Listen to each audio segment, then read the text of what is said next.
Hola, qué gusto volver a tenerlos aquí. Para Corporación Cristiana Semillas es un placer poder presentar este espacio que hemos denominado Después de la alarma, la esperanza.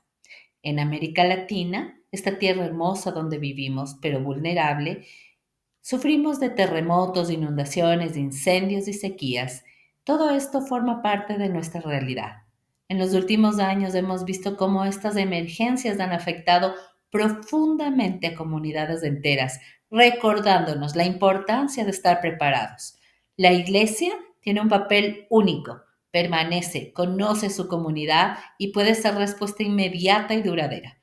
Hoy, con la guía de nuestros invitados, aprenderemos cómo prepararnos y servir para que después de la alarma la esperanza permanezca. Quisiera presentarles a nuestros expositores invitados. Primero, Mariela Chavarriga Guerrero, licenciada en Servicio Social y MBA en Desarrollo Internacional. Cuenta con más de 20 años de experiencia en organismos internacionales, ONGs y gobiernos, especializada en gestión del riesgo de desastres, resiliencia comunitaria y atención a grupos vulnerables. Ha liderado respuestas humanitarias ante terremotos, aluviones e incendios en América Latina, colaborando estrechamente con gobiernos y embajadas de la implementación de estrategias de respuesta y capacitación. Actualmente es gerente para el Cono Sur del Programa Regional de Asistencia para Desastres del Gobierno de los Estados Unidos. Su enfoque humanitario, técnico y comunitario aporta una mirada estratégica y práctica para preparar a la Iglesia frente a todo tipo de emergencias. Nuestro segundo invitado es el señor José Luis Ochoa Gamboa, referente en liderazgo cristiano y movilización pastoral en América Latina. Actualmente es vicepresidente de Corporación Cristiana Semillas y asesor estratégico de diversas organizaciones de fe, entre ellas la Red de Multiplicación. Ha servido por décadas en el ámbito ministerial, liderando respuestas de emergencia en alianza con iglesias y ONGs y promoviendo el desarrollo de comunidades basadas en la fe. Es autor de libros, creador de programas para el fortalecimiento de líderes espirituales y ha formado parte de iniciativas globales sobre pobreza urbana, sostenibilidad y transformación comunitaria. Su ministerio integra la compasión con la estrategia, el servicio con la visión. Bienvenidos.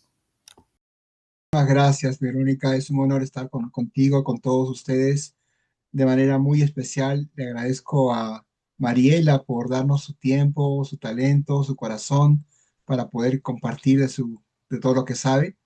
Y efectivamente, como bien dice Verónica, estamos deseando añadir valor a la iglesia, ¿no? Entonces, vamos a empezar con la presentación. Un par de palabritas chiquitas sobre el corazón de Semillas. Tenemos también con nosotros al presidente de Corporación Semilla, Juan Carlos Melo. Gracias por estar con nosotros. Realmente lo que nosotros analizamos es, como en palabras de Juan Carlos Melo, es lavar los pies a la iglesia. Nosotros lo que queremos es añadir valor a la iglesia poniéndonos a sus pies, sabiendo que la iglesia tiene un llamado trascendental y en ese llamado es que nosotros queremos unirnos, ¿no? Entonces, por eso nuestra misión tiene que ver con participar en este proceso de la misión de Dios para la transformación del mundo. Creemos que la iglesia es el agente de transformación que Dios escoge para transformar al mundo y nosotros queremos servir a la iglesia, ¿no? Y lo que hacemos a nivel de América Latina está trabajándose en tres grandes ejes. Desarrollamos el liderazgo de las personas, porque es una cosa que nos interesa mucho. Eh, una de las estrategias más importantes de Semillas es construcción de relaciones significativas. Tenemos más de 100 convenios con denominaciones nacionales, continentales, y estamos trabajando en función de la confianza para construir el futuro compartido que todos deseamos. Y también queremos acompañar iniciativas estratégicas que sirvan a la iglesia. Por ejemplo, esta iniciativa que está liderada por Verónica de poder compartir una serie de webinars tiene que ver con eso, ponernos a los pies de la iglesia, traer personas que tienen experticia y experiencia sobre ciertos temas para añadir valor a la iglesia, ¿no? Y en resumidas cuentas, lo que está en el corazón nuestro es estar dentro del hipocentro. Nosotros decimos hipocentro porque ustedes saben, cuando hay un temblor siempre se pregunta dónde es el epicentro, la parte epidérmica, la parte superficial donde se sintió con más fuerza. Pero nosotros sabemos que hay un hipocentro, hay una parte más profunda que no se ve, que no se siente, pero que es la que genera esas cosas, ¿no? Y nosotros queremos ser provocadores de preguntas, queremos acompañar a los siervos y siervas de Dios, provocándoles preguntas para acompañarles en un ministerio relevante para América Latina, ¿no? Por eso es un poco lo que anhelamos. Así que es una información bastante breve porque queremos escuchar todos a Mariela. Quiero dejar solamente un texto que ha sido fuente de inspiración para todo lo que estamos haciendo. Cuando Pablo les decía que siempre les ha enseñado, cuando se estaba despidiendo, ¿no? En una de las iglesias antes de emprender un viaje, decía, yo siempre les he enseñado que así se debe trabajar y ayudar a los que están en necesidad, recordando aquellas palabras del Señor, hay más dicha en dar que en recibir. Y nosotros en Semillas hemos descubierto el tremendo poder de la generosidad. Nunca, nunca menospreciemos el poder de la generosidad que nos permite construir el reino de Dios. Y es en ese espíritu en el cual queremos aportar nuestro granito de arena para añadir valor. Así que esto es una pequeña visión panorámica de lo que hacemos como Semillas y quiero agradecer sinceramente a Mariela por estar con nosotros. Ella tiene mucha más experiencia, mucha más experticia, se ha profesionalizado, es reconocida en Sudamérica, es una hija de Dios, pero adicionalmente es una persona reconocida por su profesionalismo en un área que la Iglesia del Señor tiene que saber. Así que Mariela, te dejo en tus manos esta parte de la presentación y después yo voy a retomar con unas pequeñas cositas nada más. El acento me delata, me imagino. Quienes me están escuchando se dieron cuenta que soy chilena. Estoy en Viña del Mar, Chile, a 1 hora de ustedes, en el futuro. Acá son las 20:16 de la noche. Y en primer lugar quisiera agradecer esta como, como alianza virtuosa o este llamado que tuvimos en común con José Luis, con Verónica, cuando estuvimos intercambiando con José Luis algunas ideas de cómo servir, en mi caso, desde mis capacidades, y mi experiencia a la iglesia, y ya no solo en mi ámbito profesional, ellos fueron sumamente receptivos y me dieron esta oportunidad de estar esta noche acompañándolos con algunas reflexiones que yo quisiera que nos sirvan, ¿cierto? Como un abre boca, dicen en Colombia. Cuando uno prueba algo que le parece rico, que lo degusta, ¿cierto? Y después quiere un poquito más, quiere seguir profundizando. Bueno, ese es el sentido de esta reunión. Em, la primera cosa que les quería decir es que en momentos de crisis, y lo digo por experiencia personal, em, muchas veces uno ve todo oscuro, ¿no? Está como en tinieblas, como que no hay claridad, y lo que el Señor nos aporta, es esa velita encendida, que el cliché dice que es la llama de la esperanza, pero que en la realidad es, absolutamente real, se hace carne. Y les voy a contar, yo he trabajado toda mi vida en el ámbito humanitario de la respuesta a emergencias, y en el año 2007 me tocó ir a atender la respuesta, le llamamos nosotros, a un terremoto que hubo en el norte de Chile, en una ciudad que se llama Tocopilla. Y recuerdo que llegamos un domingo a Tocopilla, tuvimos que cruzar el desierto, íbamos en un camión. Llevábamos agua, llevábamos comida, sabíamos que había mucha necesidad porque este sector estaba aislado, el terremoto había generado daños en la carretera, no estaba funcionando el aeropuerto, entonces tuvimos que llegar a un aeropuerto secundario, por decir así, y tirarnos por el desierto hasta que llegamos a Tocopilla y íbamos con un megáfono, así a la antigua, invitando a las personas que se acercaran, que llevábamos agua, llevábamos comida para que ellos pudieran ser atendidos. Y hay una imagen que tocó mi corazón profundamente, porque dentro de todas las estructuras que el terremoto había derribado una iglesia. La iglesia estaba en el suelo y pasó algo muy, muy bonito, porque los hermanos, el pastor, sacaron aquello que quedó en pie, las bancas, me acuerdo yo, algunos instrumentos, y ellos pusieron las bancas y hicieron el culto, hicieron el servicio dominical en la calle. En medio de la calle uno miraba todas las banquitas y miraba a los hermanos predicando.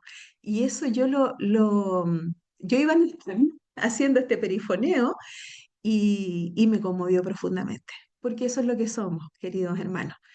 Somos luz. Cuando todo se apaga, cuando estamos en tinieblas, cuando hay desesperanza, ahí estamos nosotros, ¿cierto? Mostrando que hay una misericordia, mostrando que el Señor se ocupa de nosotros en toda circunstancia. Entonces, esa imagen se quedó en mí y tengo una segunda experiencia personal que les puedo compartir. El año pasado en Chile hubo un incendio forestal. Se originó, ¿cierto?, en un área rural y fue avanzando hacia la ciudad y llegó a la ciudad donde yo vivo, que se llama Viña del Mar. Ese incendio se transformó en una gran tragedia. Fue en febrero del año pasado. Nosotros estábamos en nuestro verano y lo vamos a ver acá. El cambio climático está haciendo que muchas cosas cambien. Entonces estaba muy caliente, había mucho viento y ese incendio se propagó y terminó quemando 7.000 viviendas. Una de esas casas era la casa de mi familia. Nuestra casa se quemó junto con el incendio y yo le contaba a Verónica y José Luis que esa casa fue un fruto de la promesa. Nosotros llegamos ahí porque llegamos a plantar una iglesia. Esa fue la misión que recibimos y llegamos a este barrio que se llama Villa Independencia y en el living de esa casa empezamos, ¿cierto?, haciendo oración, invitando a la comunidad y con el transcurso de los años se construyó un templo hermoso. Es muy interesante porque nuevamente cuando vienen estos incendios tan grandes como que cae una bomba atómica, no queda absolutamente nada, todo, absolutamente todo se quema, los vehículos, las construcciones, el centro de salud, todo lo que ustedes se pueden imaginar, pero por misericordia del Señor, el templo continúa en pie. Uno miraba esta escena terrible. De hecho, ahí yo puse una fotito de otro incendio que hubo en mi ciudad. Y tanto el templo evangélico y también un templo católico, una pequeña capilla, no se quemaron. Era el faro que necesitábamos, ¿no? Esa lucecita que nos decía, está el Señor acá. Esto está ocurriendo, es tremendo. En nuestro caso perdimos 84 vecinos, 84 personas murieron de nuestro barrio en ese incendio, muchos abuelos cuidando nietos, muchos niños. La gente intentó huir y es totalmente entendible porque ellos se suben a su vehículo, intentan salvar cosas y era tanto la congestión que se produjo de vehículos que las personas murieron ahí, dentro de sus vehículos. Entonces, cuando tuvimos esta como primera lluvia de ideas con José Luis, yo le decía, José Luis, es tan importante explicar esto, llevarlo a las iglesias, conversarlo, ver todas estas cosas prácticas, que si esto ocurre y ocurre en un horario de culto, si vamos a evacuar, ¿para dónde vamos a evacuar? Definitivamente no hay que usar los vehículos. Si es la iglesia, lo único que queda en pie después de una inundación, después de un terremoto, después de un incendio, bueno, ese es el faro, ¿no?, que hay que fortalecer para que quienes estemos desesperados ahí en la tiniebla, en el humo, en la oscuridad, tengamos este referente y podamos llegar y abrazarnos al Señor, porque ustedes lo saben, así como yo lo sé, todo aquello que nos ocurre con el Señor se vive de manera distinta. Nuestra esperanza es diferente, digamos. Em, y entonces por eso estamos hoy día haciendo esta actividad, ¿cierto? Para compartir estos testimonios y para compartir algunas herramientas prácticas que nos ayuden entonces a pensar, dado que estamos en un planeta que yo puse ahí, es un hogar que para nosotros es transitorio, pero es un hogar que está en crisis, ¿cierto? Entonces uno ve las fotografías, terremotos, inundaciones, incendios, hambrunas, y solamente lo que vamos a discutir en esta conversación con ustedes son los desastres de origen natural. Hay muchísimos otros. La guerra, bueno, muchos otros, emergencias humanitarias complejas, el desplazamiento, la migración, o sea, hay mucho que está ocurriendo en el mundo y que nos toca porque ocurre en nuestra comunidad, ocurre en los espacios donde nuestros ministerios están instalados. Siguiente, por favor. Eh, un elemento que es importante considerar, que uno a veces lo escucha, lo lee, es que el cambio climático está aumentando la frecuencia y severidad de los desastres. Definitivamente vivimos en un planeta más caliente que lo que vivieron nuestros abuelos, nuestros bisabuelos, ¿cierto? Y el año 2024, que fue el año pasado, y seguramente ese récord se va a romper ahora en este 2025, fue el año más cálido en toda la historia que se ha registrado, digamos, en esto que nosotros hacemos del estudio de los eventos adversos.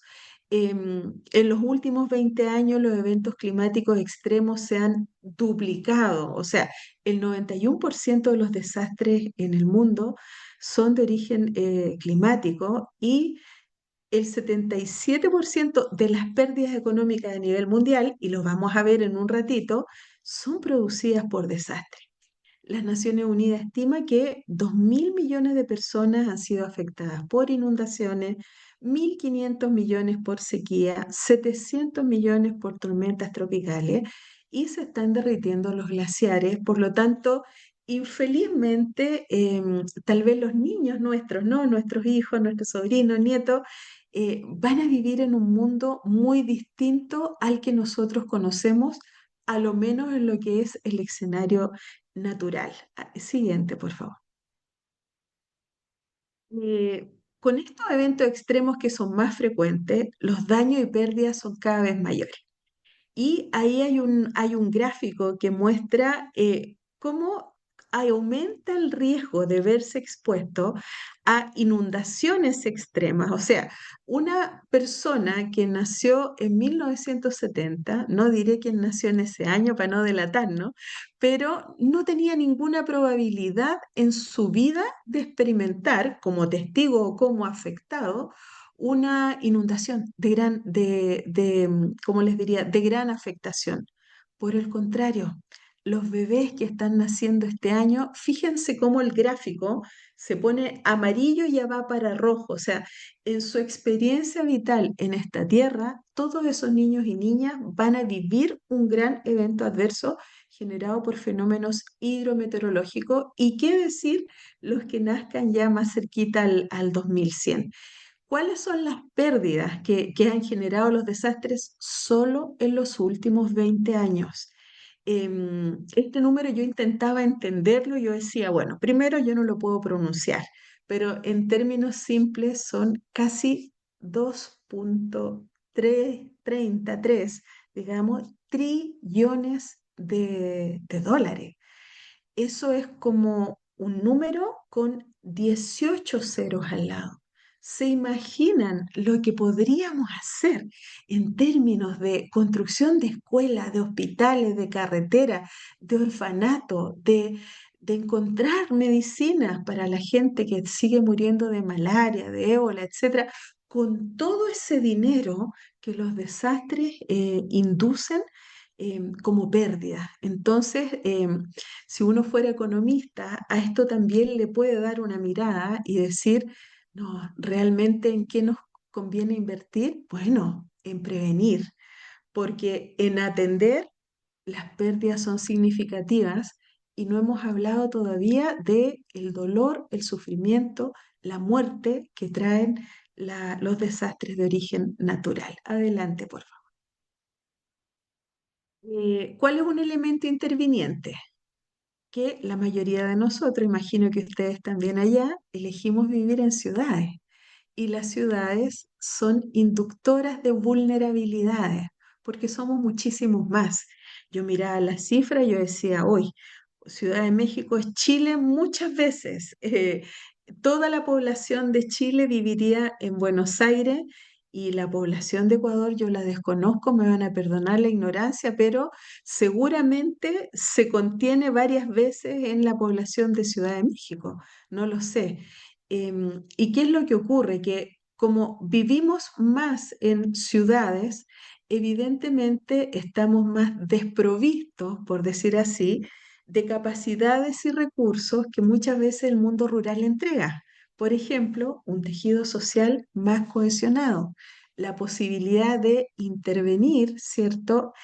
Favorablemente con cultivos, etcétera, etcétera, para mitigar exactamente cuáles son los efectos del cambio climático. Y ahora, ¿cuál es la paradoja? ¿Dónde está este mayor crecimiento de personas viviendo en ciudades? En el sur. O sea, mientras el norte del mundo, por decir así, tiene cada vez menos gente, en el sur del mundo, que es donde Latinoamérica, Sudamérica está ubicado, somos muchísimo más y la tendencia es al incremento.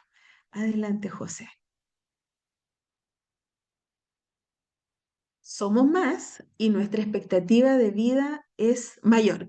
Sí, Josué, te lo agradezco. Me ayudaste a salir de mi ignorancia. Entonces sí son como nosotros. Somos del tamaño de Buenos Aires, querido. No somos nada. O sea, todito en tu país y el mío cabe en lo que es el Gran Buenos Aires. Pero miren lo que está ocurriendo. Vivimos más, somos más longevos, pero nacen menos niños y niñas. Entonces, ¿qué es lo que ocurre con estos fenómenos? Primero, que habemos muchas más personas dependientes, por decir así, y cuando pensemos en esto, en los ministerios de misericordia, en las redes que vamos a tener que generar para trabajar como iglesia, definitivamente vamos a estar atendiendo a poblaciones mayores que pueden tener problemas de desplazamiento, que tienen problemas de enfermedades crónicas. Muchos de ellos viven solos, solas. Cambió el modelo de familia. Antes vivíamos con nuestros abuelos, ahora las casas son más pequeñitas y cada uno vive con su familia nuclear. Y además somos cada vez más en la Tierra y la Tierra no alcanza. Exactamente, dice Lucía, Sao Paulo es tan poblado que también las distancias son extensas. Exactamente es así, Lucía. Entonces, la calidad de vida en la ciudad disminuye mucho y, como les decía, somos cada vez más. Vamos a ser 9 billones de personas en 15 años. Entonces, evidentemente, los mismos recursos que ahora tienen que sustentarnos, cultivos, agua, sombra, etcétera, vamos a tener que distribuirlo entre más. Por lo tanto, también una tendencia que se observa es que van a aumentar los desplazamientos de población, porque la gente se mueve a terrenos más fértiles, a terrenos más frescos y donde haya mayor disponibilidad de alimentos. Siguiente, por favor.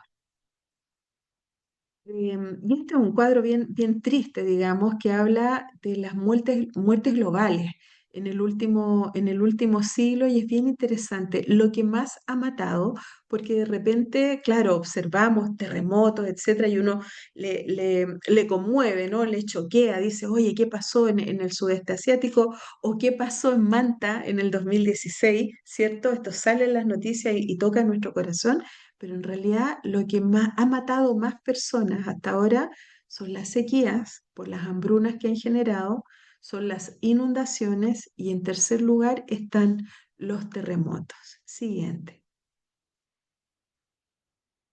Y aquí está la paradoja. A pesar de que vivimos en mayor abundancia material que nuestros abuelos, y yo creo que la mayoría de nosotros tiene esta experiencia de que conseguimos educarnos más que nuestros padres, más que nuestros abuelos, que gozamos de un bienestar material que el Señor nos ha dado, digamos, tenemos vehículos, tenemos casa, etcétera, etcétera, somos mucho más vulnerables de lo que ellos eran frente a los desastres. Y yo estoy absolutamente convencida que en nuestro ciclo vital o vamos a ser testigos presenciales o vamos a ser afectados directos. Siguiente, por favor. Hoy día, esta semana, yo para hacer esta presentación estaba mirando y qué estará ocurriendo en el mundo. Bueno, infelizmente muchas cosas, mucho más desastres, emergencias de origen humano, todo el tema de los conflictos, bueno, ahí es para extenderse larguísimo, pero en lo que nos convoca hoy, que son los desastres de origen natural, están, bueno, incendios en Europa, uno observa España, Portugal, Francia, las imágenes son sumamente tristes, ya están llegando esos incendios a poblaciones. Grecia dice ahí, el viento complica el combate, no los pueden apagar por esto que estamos hablando de la variable climática, y por el contrario, salía que en la Patagonia Argentina viene una nueva ola de frío. Entonces tenemos un norte del mundo muy caliente y un sur de alguna manera congelado. Entonces, es parte de como de nuestro cotidiano, y una vez que la gente como yo, ¿cierto?, se pone los lentes de los desastres, yo les prometo que yo cosa que leo, le hago la vinculación al ámbito que a mí me interesa, que es cómo aliviamos el sufrimiento de las personas que están afectadas por este tipo de eventos. José. Tenemos que considerar, y ahora ya vamos al tema, ¿no? Muchas iglesias están ubicadas en zonas de alto riesgo. Primero, porque tenemos una opción por los pobres y oprimidos. Entonces, muchísimos ministerios se van efectivamente a estos territorios que están ubicados en zonas urbano-periféricas, en zonas degradadas, en zonas con una alta oración. Entonces, esta vulnerabilidad del territorio se traspasa también tanto al templo, que puede estar ubicado en una zona de peligro, como a la congregación que vive en zonas de peligro. Eventos repentinos también pueden ocurrir cuando estamos congregados, o sea, puede haber, en el caso de ustedes, tanto como nosotros que estamos en el cinturón de fuego del Pacífico, ¿cierto? Estamos muy expuestos a los terremotos y eso puede ocurrir en algún momento en que estemos congregados. Entonces, inmediatamente o instintivamente lo que yo digo es, bueno, necesitamos entender qué tan resilientes son las estructuras, ¿cierto?, donde nos congregamos, y en segundo lugar, cómo aprendemos a hacer evacuaciones, cómo identificamos zonas de seguridad. Si están los niños en la escuela dominical, ¿quién evacúa primero a los pequeños? ¿Quién saca a los ancianos? Etcétera, etcétera. Y adicionalmente en territorios marginados hay otro tipo de problemática social: narcotráfico, delincuencia, un tejido social roto, valores antagónicos a la compasión, y eso puede dificultar la asistencia a los más vulnerables. Mucha gente toma partido de estas desgracias, y es algo que nosotros como cristianos también tenemos que considerar de manera tal que nuestras prácticas de atención y distribución sean justas, ¿sí? Una más, por favor. Pero tenemos fortalezas, ¿sí? Muchas veces estamos en territorios vulnerables, pero podemos activar una respuesta inmediata. Es muy interesante porque yo les mostraba esta experiencia personal con nuestro templo, que fue lo único que sobrevivió al desastre, que fue ese incendio, pero la iglesia continúa. En momentos de dolor hay mucha atención de la televisión, de voluntariado. Nosotros mismos organizamos campañas, llevamos cosas, etcétera, pero en algún momento esas luces se apagan, ya no está la cámara, ¿no? En cambio, nosotros en la iglesia continuamos, no nos movemos de ahí. Estamos antes, estamos durante y estamos después. Y eso es una fortaleza que tiene que operar a favor de este tipo de ministerio. También tenemos instalaciones y recursos propios. A veces El mismo templo puede ser un recurso para acoger a familias afectadas, para hacer centros de acopio, para liderar una distribución, para garantizar que nadie quede sin atender, porque finalmente uno conoce su entorno, sabe dónde está el anciano, sabe dónde está la persona postrada, podemos hacer un chequeo rápido de nuestra congregación. Me explico para saber si todos están siendo atendidos y por el contrario, prevenir que quede población vulnerable desatendida. Otra fortaleza que somos un voluntariado comprometido. Las congregaciones nos une, ¿cierto? Nuestro amor por el Señor y nuestra necesidad de Él, pero estamos disponibles, tenemos capacidades. Muchos de nosotros somos profesionales, tenemos oficio, sabemos hacer cosas. Entonces, un poquito lo que estamos haciendo en esta conversación. Por último, una motivación basada en valores y fe. José, ¿cómo la iglesia puede prepararse y responder? Y José Luis después va a hablar de una herramienta súper concreta de expresión de la compasión. La primera es que los desastres son parte de nuestra vida y los cristianos no somos inmunes. Podemos ser afectados directos o puede ocurrir en nuestra comunidad. Segundo, como lo decíamos, la iglesia tiene recursos. Tercero, la iglesia es un actor clave. ¿Por qué? Porque conocemos el territorio, conocemos el entorno, conocemos la cultura local, hablamos el lenguaje de las personas. ¿Cómo podemos prepararnos? Somos vitales para la respuesta y la recuperación, porque llevamos esto que nadie más lleva, que es esperanza. También sabemos que prepararnos antes reduce el impacto y salva vidas. Y por último, porque a partir de nuestras propias luchas, por decir así, de generar una identidad, estamos acostumbrados a ayudarnos. No, estamos acostumbrados a ayudarnos, es parte de nuestra esencia, ¿no? Adelante. Esto es muy rapidito, un poquito más técnico.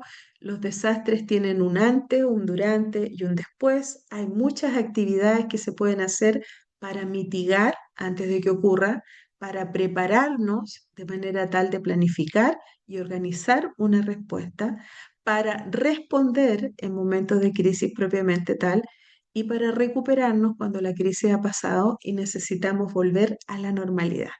¿Otro más?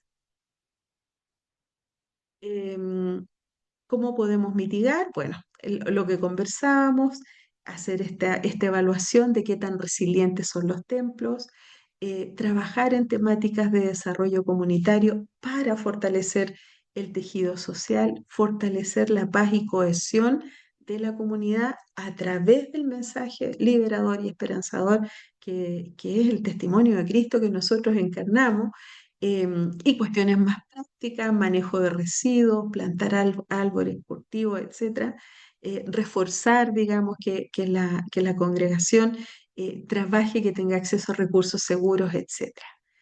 Otro más. La preparación, que yo diría que es lo más importante y que aquí sí hay muchísimas herramientas. Si logramos plantar esta semillita, si hay inquietud, más adelante podemos ir organizando otras actividades para hablar de alerta temprana, para que seamos capaces de transmitir un mensaje, una educación, para que nosotros en nuestras propias casas tengamos nuestro plan, nuestra mochila de emergencia, para que sepamos identificar quiénes son los voluntarios que pueden estar disponibles, conocer cuáles son las fortalezas, si podemos poner el templo al acceso, al servicio de la comunidad, por ejemplo, dónde quedan los niños y las niñas mientras se hacen labores de rescate. E identificar la población vulnerable. Hay personas postradas, hay personas muy ancianas que no pueden movilizarse. ¿Podemos como iglesia dar prioridad a ese tipo de atenciones? Una más. En respuesta, liderar la respuesta, alimentos, agua, refugio, oración, facilitar instalaciones, brindar apoyo emocional, movilizar voluntarios. Otro más. Dando voz a los que no tienen voz. Muchas veces hay situaciones injustas, hay poblaciones desatendidas, coordinando con respondedores, derivando después de hacer una contención inicial, especialmente de tipo pastoral. Mucha gente se acerca buscando consuelo, entonces podemos detectar, y ahí José lo va a comentar un poquito, la oración como contribución clave tanto para aquellos que han sufrido como para los respondedores. Están los bomberos, están la gente que hace rescate, el personal de salud. Trabajar en desastre es sumamente desgastante y desesperanzador. Entonces, también hay un rol que podemos dar para acompañar a los respondedores. Y uno que yo observé en mi experiencia personal, que era lo que les comentaba, el apoyo pastoral y espiritual durante el duelo. Todo el tema de los servicios, de los velatorios, de los funerales, son cuestiones que de repente son difíciles de hablar, pero que de verdad llevan un consuelo y una resiliencia. Gracias, Zaida, generando espacios lúdicos para niños y niñas como una forma de contención. Absolutamente de acuerdo. ¿Una más, José Luis? ¿Sí?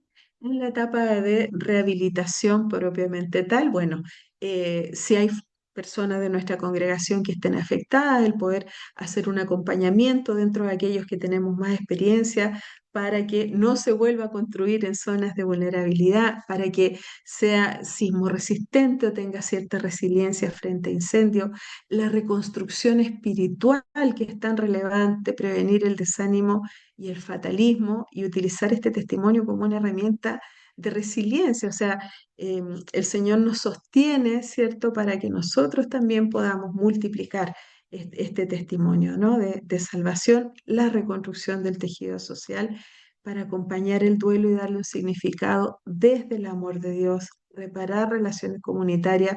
Muchas veces la asistencia que viene desde el exterior, desde gobierno, desde mismas ONG, no es suficiente, hay competencia en las comunidades por acceder a recursos, entonces hay varios elementos que podemos trabajar desde la mediación y la reconciliación y, muy importante, nuevos medios de vida, o sea, formas en que la persona afectada va a lograr, ¿cierto?, recuperarse su trabajo, recuperarse económicamente.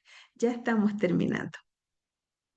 El rol de los líderes es sumamente importante. La iglesia y el pastor son actores clave. ¿Por qué? Porque tienen presencia local, porque tienen credibilidad.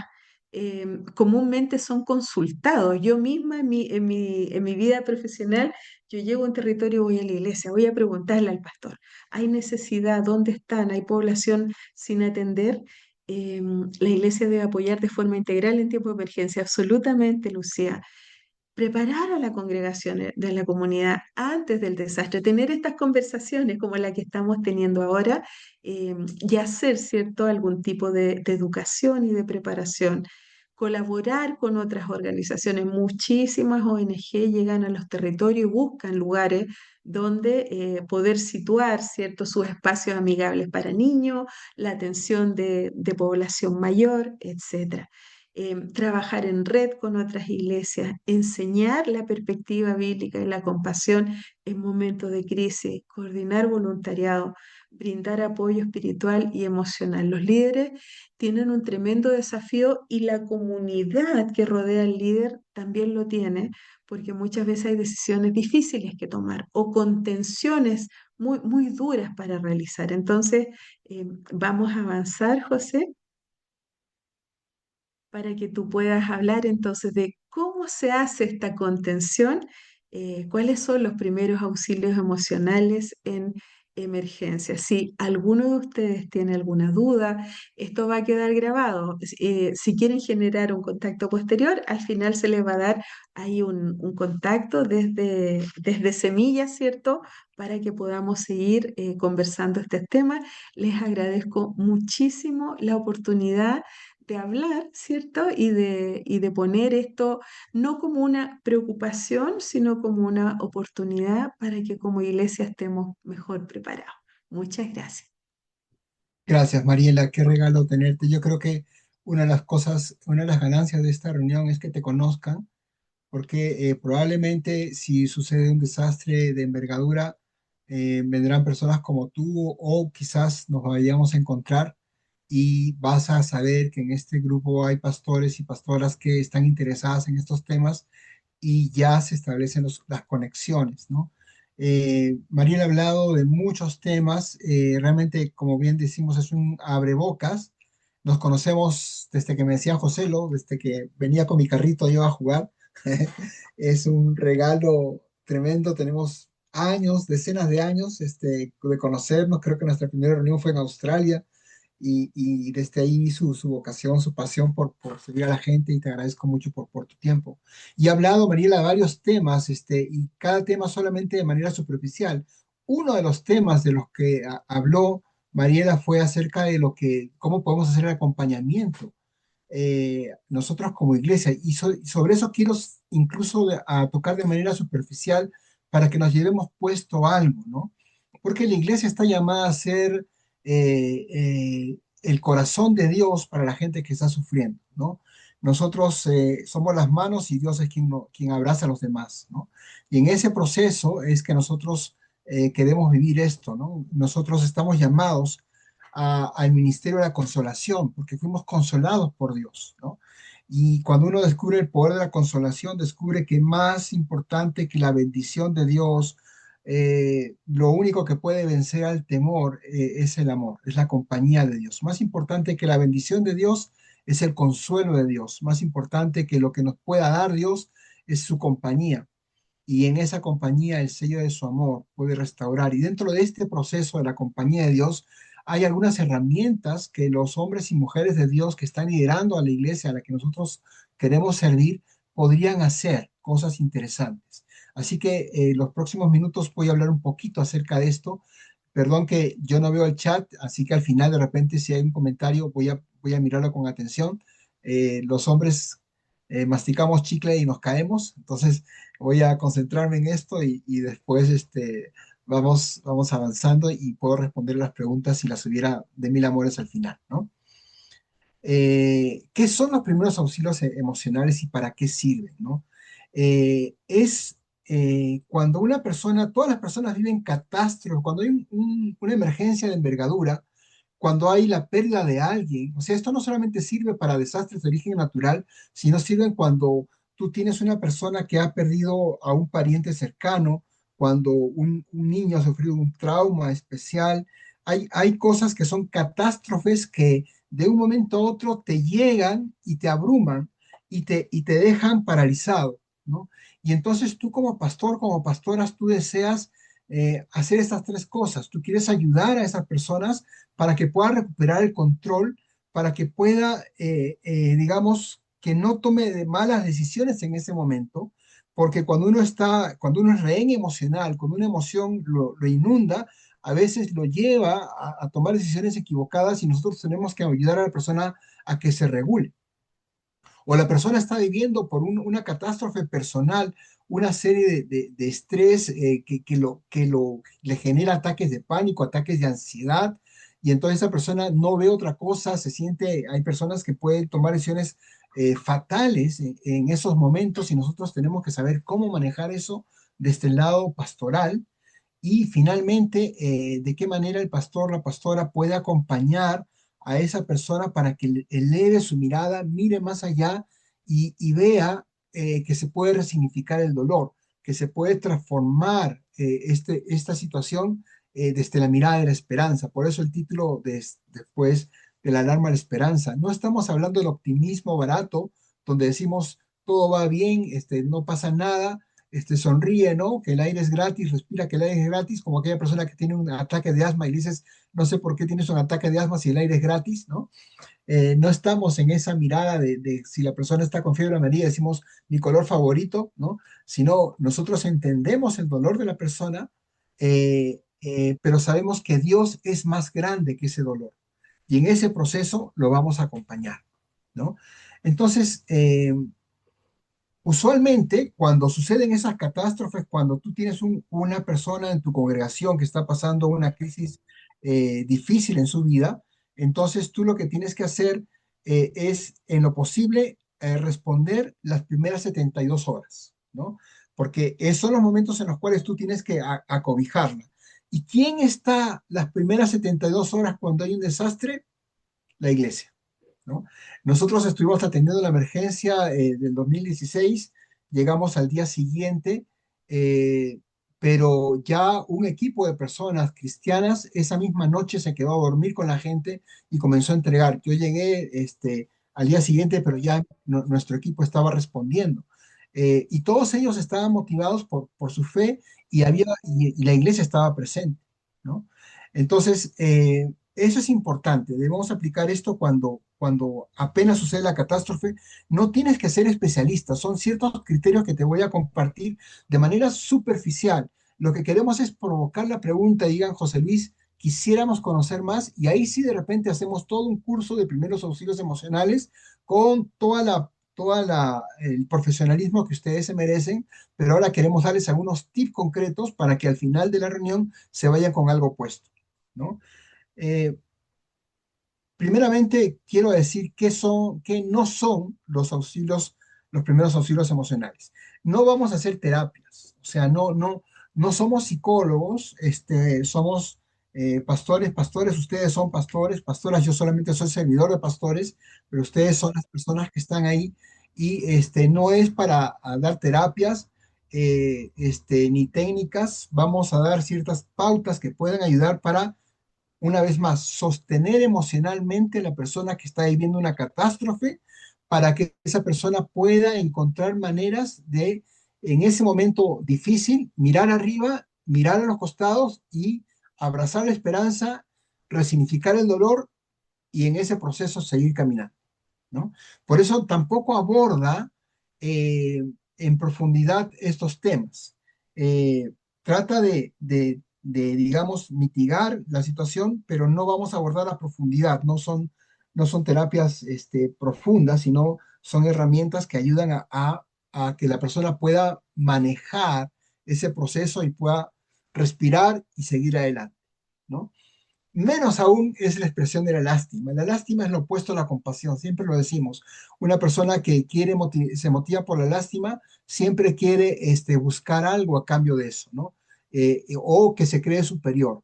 La compasión es encarnar a Jesús, es buscar la reconciliación, entender el corazón de la otra persona. La lástima trata de no tener contacto con el que está sufriendo, lo mira desde lejos, lo mira de manera despectiva, el dolor le molesta, el dolor le parece que una cosa fuera de la moda, y entonces lo único que desea es alejarse de eso o venir y entregar cosas, pero entregar cosas como quien regala cosas a alguien, pero sin conectarse con el corazón de las personas, ¿no? Y tampoco es el momento, y esto es importante para nosotros, yo creo que todos sentimos lo mismo, no es el momento para usar el dolor a cambio de, ¿no? Una cosa es que la persona pueda encontrarse con Dios en el dolor y otra cosa es condicionar a la persona para que esté a favor de nosotros para según eso apoyar, ¿no? La iglesia está llamada a justamente a ser una voz de compasión que restaura vidas en los momentos más difíciles y no condiciona la ayuda bajo ningún motivo, ¿no? Ahora, voy a dar algunas pautas porque el tiempo nos gana y queremos honrar estos minutos que nos quedan. Algunas pautas básicas para que tú digas, te lleves puesto estas herramientas y si hay interés, por supuesto que podemos profundizar, pero por favor, mírenlo de manera epidémica, pero aún así es bastante útil, ¿no? Eh, Primeramente, el pastor, la pastora que va a apoyar, tiene que asegurarse que no es parte del problema, ¿no? A veces uno está tan angustiado, tan estresado, que vas y le transmites más estrés a las personas. Yo recuerdo que cuando yo tenía que responder a emergencias, el mayor problema era responder a la gente que quería venir a ayudar y venía a desordenar todo, ¿no? Y venían desesperados que querían entregar cosas, hacer cosas. Entonces, yo tengo que mirarme a mí mismo, tengo que tener tranquilidad, pues tengo que respirar hondo, tengo que revisar cómo está mi corazón para, según eso, ir después y compartir. Entonces, es una cosa muy importante. Lo segundo, la iglesia tiene que ser el mayor referente de la calma, pero más allá de eso, de la compasión, del profundo respeto a la otra persona, ¿no? Porque cuando una persona está en situaciones de catástrofe emocional, es muy vulnerable, está muy abierta a cosas, no se da cuenta qué está pasando con su dignidad, no se da cuenta qué está sucediendo en la vida de otros, solamente piensa en sobrevivir. Y entonces ahí es cuando la iglesia tiene que abrazar a la persona y cuidar su honor, cuidar su situación y tiene que tratarla con profundo respeto. A veces la prensa invade y arrasa todo y nosotros tenemos que, la iglesia tiene que ser el espacio de contención para que nadie se meta en intimidad de la otra persona que está sufriendo. Estamos en un mundo donde el morbo es uno de los grandes pecados, ¿no? Es interesante lo que decía Samuel Pagán, que la murmuración, el origen bíblico de la palabra hebrea de murmuración es el mismo origen de la palabra lepra, ¿no? Y él menciona que los murmuradores son leprosos espirituales. Y cuando hay ese tipo de situaciones difíciles, hay esa murmuración, esa tendencia de buscar las cosas, dolor. Entonces la iglesia tiene que ser la primera en cuidar. Entonces, lo segundo que tienes que hacer como pastor, como pastora, es asegurarte que estás cuidando el honor y estás dándole un espacio físico donde esa persona se puede sentir en paz, no se va a sentir invadida en su dolor, ¿no? Lo otro es dar la información correcta. A veces tenemos la tentación de dar una información que después no podemos sostener, ¿no? A veces como lo que dice un autor, que muchas veces el conocimiento y la personalidad te llevan a lugares donde el carácter no te puede sostener, también sucede que nosotros comenzamos a dar una serie de ofrecimientos que después no vamos a poder sostener en el tiempo. Entonces la iglesia tiene que pensar bien, ¿qué le voy a ofrecer a esa persona para ayudarla y qué otras personas pueden apoyar? ¿No? Porque uno de los quiebres que han habido en las personas que han sufrido catástrofes personales cuando están en una situación límite por un desastre natural, porque perdieron a alguien, porque tuvieron un accidente automovilístico, es el segundo momento cuando lo que les ofrecieron no se cumple y se genera están luchando por salir adelante, por abrazar la esperanza, pero en ese momento sienten una desilusión tal que a veces puede hacerle desandar todo el camino y tomar decisiones fatales, ¿no? Por eso tenemos que ser conscientes. Y por supuesto, y para esto tendríamos horas, una dinámica de por lo menos una hora y media para aprender a saber escuchar el corazón de la persona, saber escucharme, qué es lo que me estoy diciendo cuando escucho a la persona, saber escuchar lo que hay, cómo su emocionalidad se transmite, saber escuchar lo que está diciendo en sus palabras, saber escuchar lo que están diciendo en sus gestos, saber entender lo que hay en su corazón y el corazón hablar al corazón de la otra persona.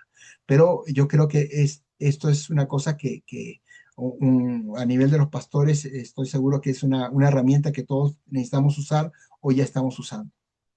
Entonces, una vez más, antes de que suceda en estos momentos, cuando ustedes, nadie está libre de que un miembro de nuestra iglesia sufra un desastre o de repente, de pronto pasa un desastre de mayor envergadura como un incendio, etcétera. Nunca está de más que ustedes al final de la reunión busquen esta información útiles, ¿no? ¿Cuáles son las rutas de protección de la niñez? Por ejemplo, ¿dónde está, cuál es el teléfono de la de MUNA? ¿Cuál es el de la en el país de Perú se habla la, las entidades que protegen al niño, la policía que protege al niño. Entonces, tener esos números telefónicos a la mano, ¿no? Para poder saber si va a pasar, si un niño de repente sufre una violación, si un niño es atropellado, si un pariente tiene esos problemas, entonces la iglesia debería tener una lista de teléfonos, es una cosa que puede funcionar, ¿no? Lo otro es tener estos planes, grupos de contingencia para ciertos casos, ¿no? Podemos apoyar sin interés, o sea, cómo preparar a la gente para desastres naturales, cómo formar redes para responder a desastres naturales, para canalizar donaciones, etcétera. O también cómo formar el tema de un manejo del trauma dentro de la iglesia para poder trabajar la sanidad espiritual, la sanidad emocional. Y una vez más, nosotros tenemos que asegurarnos cómo estamos nosotros como líderes, porque nosotros vamos a transmitir ese estado emocional.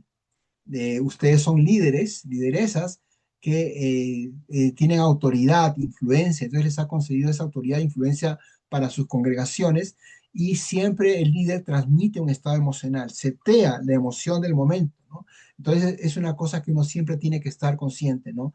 Incluso te enteras de que atropellaron a fulano, te enteras que hubo un incendio y tú corres porque es tu corazón pastoral a ayudar a esa persona, pero antes de eso es importante que respires hondo, te mires y digas, ¿cómo estoy?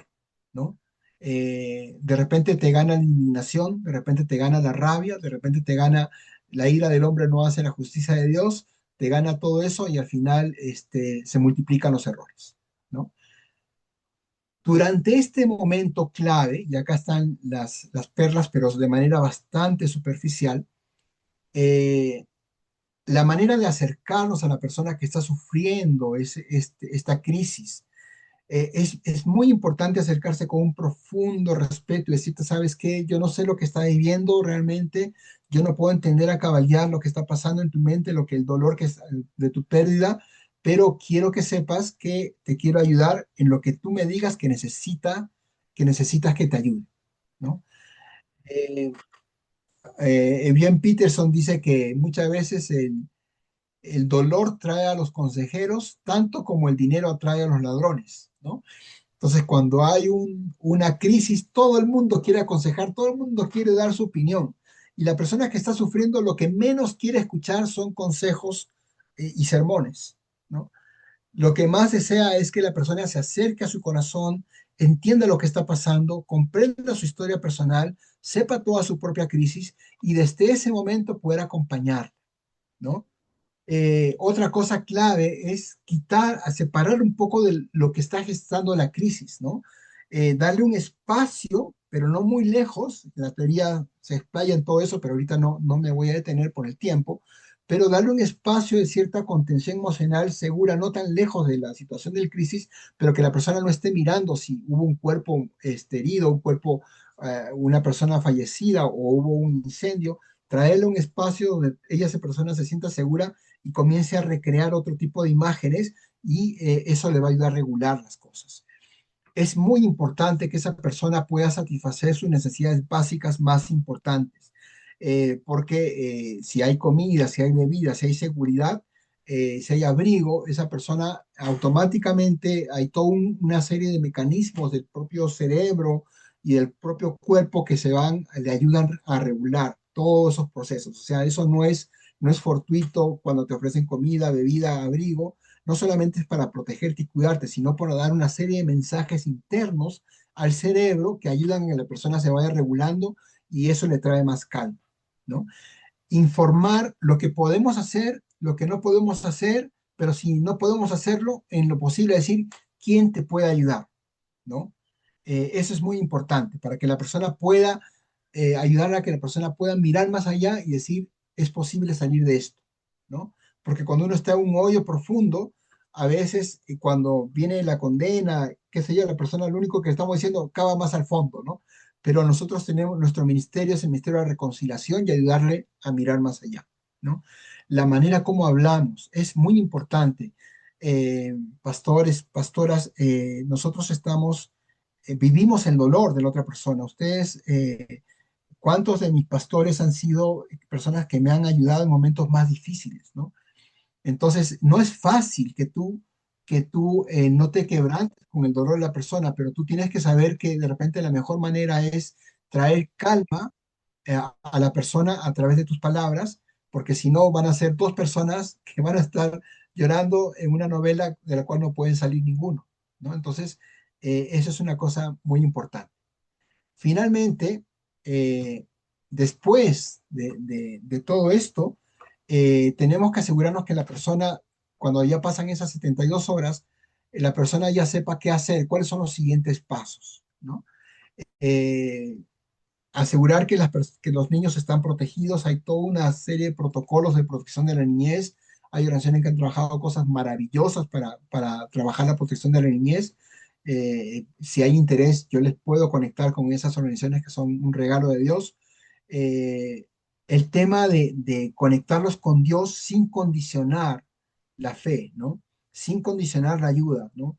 Creo que es el momento del dolor, el momento en el cual Dios puede gritar, hablar al corazón de la persona, cambiar sus mundos, y entonces tenemos que asegurarnos que el que cambia el mundo no es una persona, sino es Dios, ¿no?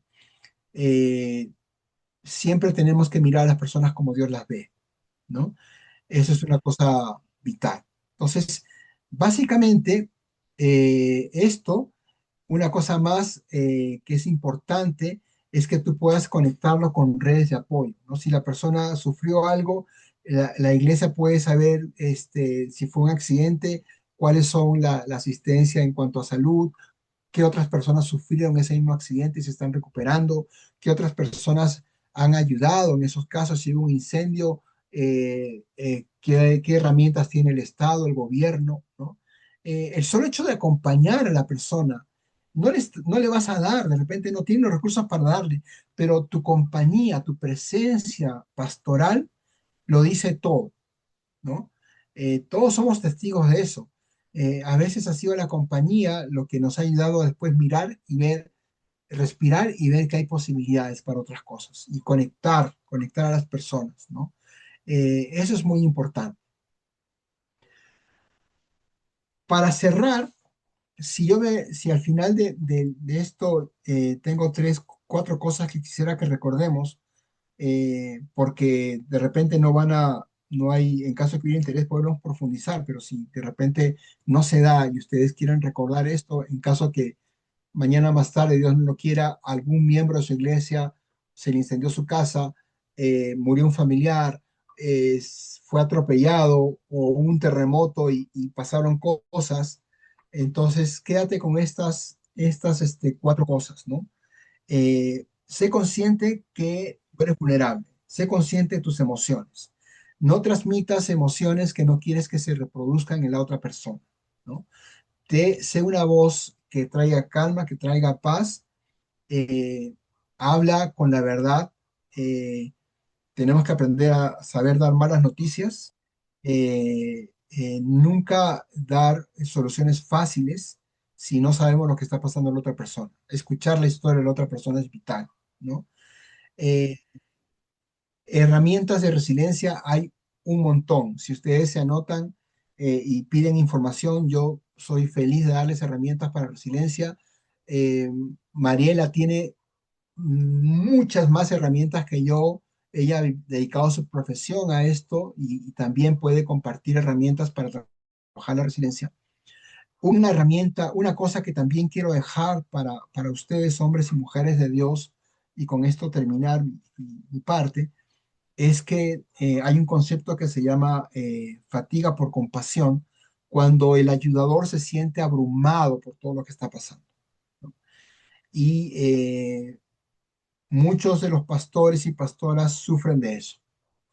Y lo peor es que no son conscientes de eso, ¿no?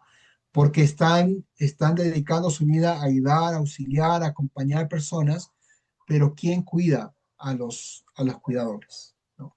En febrero tendremos una conferencia en Guayaquil y esperamos tener herramientas de cuidado pastoral con el favor de Dios, justamente para cuidar a los cuidadores, honrar a quienes nos han sido de bendición en nuestras vidas y es una cosa muy importante. Pero mientras tanto, hombre y mujer de Dios que estás acá, que estás sirviendo, que estás entregando tu vida a tu congregación, recuerda que no eres Superman, recuerda que no eres Dios, no te mires al espejo y te rezas, sino que todos vamos al Señor, vamos y nos entregamos a Él, y sé consciente de tus limitaciones para que no te abrume la situación, ¿no? Y ponlo todo en manos de Dios, ¿no? Entonces, yo quiero terminar con esto diciéndoles que antes de dar paso a Verónica para cerrar, quiero decirles que queremos abrir una red de personas, de iglesias que pueden estar interesados en estos temas, y si hay interés, entonces nosotros encantados de explorar capacitaciones con más profundidad sobre primeros auxilios emocionales, con más profundidad sobre la mitigación, con más profundidad sobre cómo armar redes de respuesta rápida como iglesia y sin fin de cosas, ¿no? Pero no queremos abrumarlos, lo único que queremos es poner a sus pies la información y provocar el deseo de aprender más para que ustedes sigan sirviendo a la iglesia a la que se han entregado, ¿no? Así que nada más por mi parte y doy paso a Verónica para honrar los tiempos. Muchas gracias a nuestros expositores Mariela y José Luis por este tiempo tan preciado. Solamente queda recordarles que lo que hoy hemos escuchado no es solo información, es un llamado del Señor a estar listos, a servir y a permanecer cerca de quienes más lo necesitan. No sabemos cuándo vendrá la próxima emergencia, pero sí sabemos que hemos sido enviados para amar, acompañar y restaurar.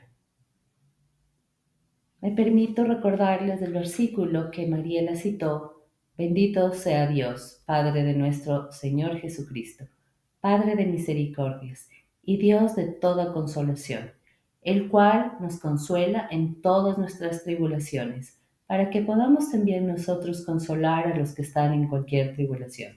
Segunda de Corintios 1, 3 y 4.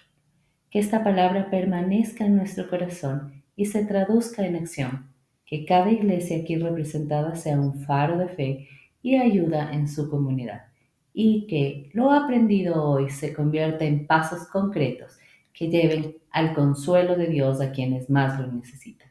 Gracias a todos por su asistencia. Bendiciones y hasta una próxima oportunidad. No olviden seguirnos en nuestras redes sociales y también estar al tanto de novedades de nuestra página web. Les dejamos aquí el código QR para que puedan tener acceso. Hasta una próxima oportunidad. Bendiciones.